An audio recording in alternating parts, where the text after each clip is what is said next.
5 cops kicked my door in at 6:30 on a Tuesday morning, and 47 seconds later, everything they thought they knew about that raid was already in pieces. I did not fight them, did not scream. I just lay there with my cheek pressed into my own floor, thinking, so this is it. This is how my life gets twisted into somebody else's dangerous suspect story, instead of the one where I am the person with the badge. By the time it was over, the sergeant who had come in so sure of himself could not look me in the eye, and the voice on the phone that turned the whole thing around belonged to the same man who had quietly dropped me into that apartment as bait. It did not feel like a special day when I woke up. It felt like any other work Tuesday. I opened my eyes a few minutes before my alarm stared at the crack in the ceiling of my little 4th-floor walk-up in Brookhaven, listened to the radiator hiss and knock like an old man complaining. I rolled out of bed, feet on cold hardwood, wandered into the kitchen, hit the coffee maker, and picked up my phone. Same junk as always. Emails, notifications, group threads I did not care about, and then one short text from a contact saved under 2 initials. Everything's ready. Today is the day. I let out a small, tight smile, deleted the message without thinking twice, because when your job is investigating dirty cops from the inside, you do not leave that kind of thing lying around. You know what I mean.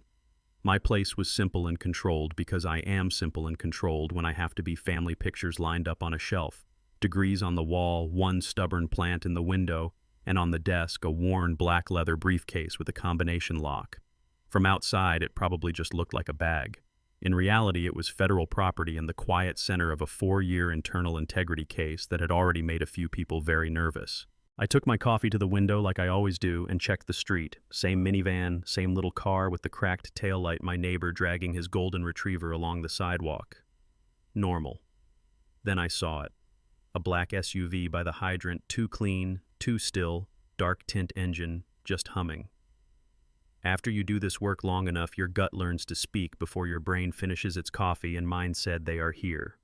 I clocked the plate, the model, the way it sat just a little wrong, and that familiar cold weight settled in my stomach. They were early. I had expected something around 8. It was barely 6:30. Right then my phone rang. Unknown. For most people, that is spam. For me, most days, that is work. Cole, I answered. The voice on the other end was clipped, and Federal Inspector Cole timetable moved up. They are 2 hours ahead. We are in their comms. I watched the SUV over the rim of my mug. I know I said they are parked outside. Maintain position. Do not engage. Copy. I told him, hung up, set the phone down, and just listened. That is when I heard them. Heavy boots in the stairwell, more than one pair, not even trying to be quiet, pounding up to the 2nd floor, the 3rd, then the landing right outside my apartment. My heart sped up, sure, but my breathing stayed slow, because if 12 years in this job taught me anything, it is that when the storm hits your front door, you do not run toward it, and you do not run away. You plant yourself and let everyone else show you who they are. 3 hard knocks hit my door. Police open up. They did not bother to wait for an answer. I raised my hands to shoulder height, fingers spread, and before I could take a step, the door exploded inward, wood splintering, hinges giving up, and suddenly my quiet little apartment was full of tactical vests and gun barrels pointed at my chest. 5 of them rushed in, moving like they had practiced this scene 100 times. At the front was a man in his 40s with gray at his temples, and that walk you only get from 20 years of breaking into other people's mornings. I would learn later that his name was Sergeant Luke Harding. In that moment, he was just the voice yelling, "On your knees, hands behind your head now." I lowered myself slowly, feeling the hardwood bite through my joggers, laced my fingers behind my head, and kept my voice as even as I could. My name is Maya Cole. I said I am a federal inspector with the Office of Public Integrity. My badge and my service weapon are in the black briefcase on the desk by the window. Harding gave this short, dry laugh. "Sure you are," he said, "and I am the president." 2 officers rushed me from behind, grabbed my arms, snapped cuffs on my wrists, tight enough that my fingers went numb, and shoved me flat so my cheek hit the floor. Suddenly my whole world was dust old cleaner. The baseboard 2 inches from my face, the hum of my fridge, and the sound of boots wrecking everything I had lined up so neatly. His radio crackled. Unit 12 suspect secured, stand by for transport. That word suspect hit harder than the floor. While I counted slow breaths, they were already ripping the place apart. Drawers yanked open, books, dumped cushions tossed aside, my photos shoved out of the way. One officer, stocky with a built-in smirk, picked up my graduation picture and said loud enough for the room, "Nice place for this part of town." Place is nicer than I expected. Then he set the frame down face first. He did not have to finish the thought. Everybody heard it. My jaw tightened and I forced it to unclench because guys like that are fishing for you to react so they can write resistant and feel like they earned their overtime. Instead, I said clear and calm, "I am requesting legal counsel, and I am asking you to contact the Office of Public Integrity in D.C. to verify my identity." Harding did not even look down at me. He pulled a laminated card from his vest and started reading my rights in a flat, bored voice like I was background noise. Here is the part people do not always get: officers like that live on momentum and assumptions. Once they decide who you are, anything that does not fit that story just bounces off. They stop investigating and start defending their first impression. The crack in his certainty started small. From over by my desk, I heard a younger voice say, "Sarge, this briefcase has a plate on it. Do not touch it." Harding snapped, "Evidence, we process it downtown." But the kid had already seen the brass plate stamped federal property, and the way he went quiet after that told me he knew this was not what they thought it was. About a minute later, the radio on Harding's shoulder came back to life, and this time dispatch sounded a little tighter. "Captain wants identity confirmation before transport. Repeat, confirm identity before moving the suspect." The air in the room changed. Harding answered copy, but some of the swagger leaked out. I could feel eyes on me now, like they were rewinding everything and suddenly noticing the parts they had skipped. With my cheeks still on my own floor, I decided to make it easy for them. "Sergeant," I said, "I can give you a direct number. Director Alan Mercer, Office of Public Integrity. He is my immediate supervisor. He will confirm who I am in under a minute." Harding stared at me like he was trying to decide if I was the boldest liar he had ever met. "Fine," he said, "give me the number." I recited it from memory because in my world you do not leave lifelines only in your phone. He punched it in, and just to make a point hit speaker so everybody could hear me get exposed if I was lying. The phone rang once, twice, 3 times. I am not going to pretend my stomach did not twist for a second, because if Mercer had been in a secure briefing or mid-flight, this was going to be a mess. Then the line clicked and a woman answered, "Office of Director Mercer." Harding straightened up a little. "This is Sergeant Luke Harding with Brookhaven PD. I have a woman in custody who claims to be a federal inspector. She provided this number for verification." Papers rustled on the other end. "Hold, please." So there we were. 5 armed cops, 1 cuffed federal agent, my front door hanging crooked, all standing in my living room listening to the same awful hold music. Yeah, that happened. When the music cut, another voice came on lower, steady, the one I knew too well. "This is Director Mercer. Who am I speaking with?" Harding repeated his name, his department, the situation.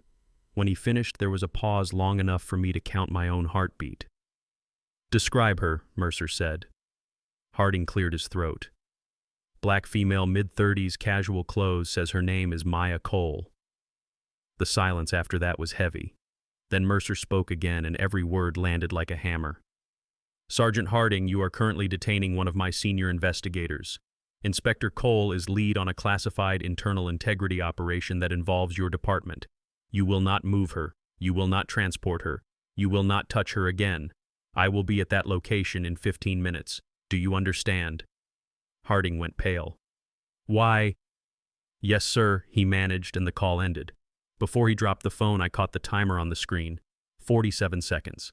That was all it took to flip the story. Those 15 minutes before Mercer showed up were probably the longest of their careers and the quietest part of my day.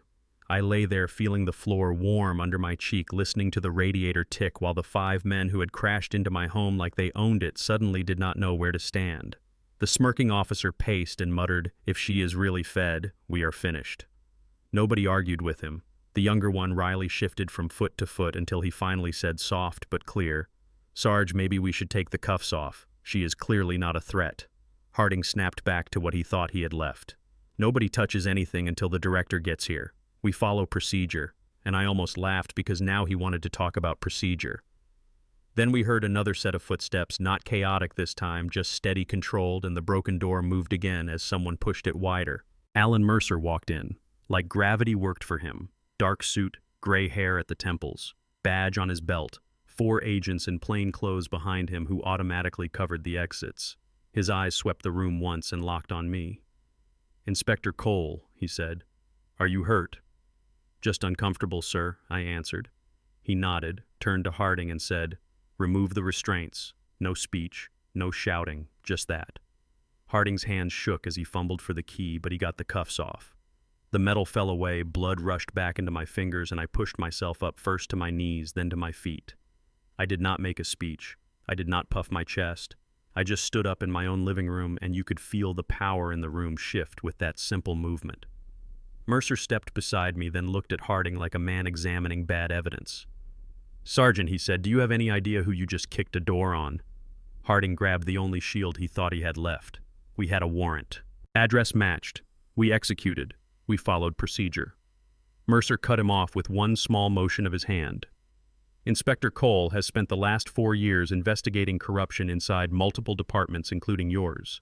2 weeks ago, we received credible intel that someone in your command staff was leaking federal operations. This assignment was designed to expose that leak. Whoever gave you her address used you to try to take out the one person who could bring them down. You could see it landing on him 20 years on the job and suddenly realizing he had been someone else's blunt instrument. I stepped forward then because some things need to come from the person whose face was on the floor. I am guessing that warrant came straight from Captain Doyle," I said, and the flicker in his eyes told me enough. I told him briefly what he apparently did not know about Doyle's name sitting in multiple federal files, about the pattern of complaints that never stuck, about how convenient that piece of paper on his desk really was. He started in with the line, "I have heard my whole life. I am not a racist. I work with officers of every background." I shook my head. "I did not call you a racist," I told him. "I said you have bias. We all do. The difference is whether you let that bias drive. You got an address and a story that did not make much sense. You came in here, saw a black woman in sweatpants in an apartment you decided was too nice for her, and your brain did the rest. You did not check who signed the warrant. You did not read the plate on the briefcase. You did not look twice at the stamp on the file on my desk, because none of that fit the picture you already had. That is exactly what the corrupt people in your department were counting on." The room went quiet, not the awkward kind. The heavy kind where everyone knows the truth just got dropped in the middle of the floor. Riley stared down at his boots. The smirking officer had nothing clever left. Even Mercer's agents were watching with that look like, "Yeah, we have seen this movie before." Mercer laid out the official part. Harding and his team would be escorted to the field office for statements. They were barred from contacting Doyle or anyone in his chain of command. Our case finally had enough to move. One by one, the same men who had stormed in like they owned my space walked past me and out through the busted door into their own mess. When they were gone, my apartment felt big and broken at the same time, drawers hanging open, books, scattered photos, crooked, the frame cracked where the battering ram had hit.